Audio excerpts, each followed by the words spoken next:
Well, Josh, a genuine pleasure for me to say good to see you back behind the wheel of a touring car. Thank you. How's that gone this morning? Free practice for you, back in a Toyota, which you know, of course. How does it feel? Different to when I last drove it. So yeah, we've got a bit of work to do just to get it somewhere near. You know, we know that we've got a bit of a mountain to climb. You know, you're not just getting into a car that's different to when I last drove it, with different weights and different weight distributions, etc. But I'm getting into a car that everybody else has had 3/4 of a season to get used to. So I've got a bit of work to do. Know what I want out of it. Got to just try and navigate the path to achieve what I want. But ultimately, pleased to be back on the grid, pleased to be driving, that's the main thing.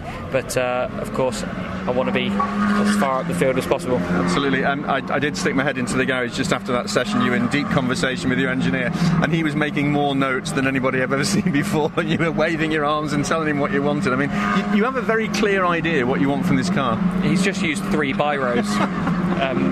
Yes, I know what I want to achieve, and also we've got a bit of a luxury that obviously I drove the National here earlier in the year, so again, the car that I had then it did what I wanted. You know, I could hustle it around a bit, so that feeling is very still fresh. So when you drive this circuit, again, you can relate to where the car's stronger, where it's weaker, and what direction you need to go in to try and get the ultimate goal of being P1 by 4 seconds later this afternoon, or tomorrow, which will be good.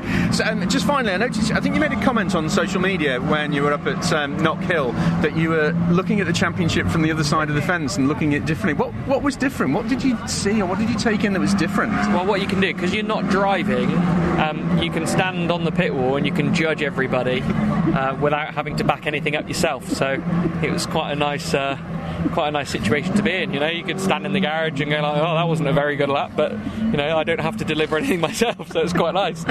But no, it's just different. You can see from start to finish what everybody in the team goes through on a weekend. Because as a driver, you are in your own little bubble, and you go through your own processes, and you arrive, you leave. You know, you have your procedures that you want to go through. You know, data. You have blackout times where you don't want to speak to anybody, but you see what the engineers, what the data engineers, what the mechanics, even what the hospitality staff are all going through. It's a really involved weekend, so it's quite nice to get an opportunity to see how everybody works outside of just being a driver. Fantastic. Have a great weekend, Josh. Thank you.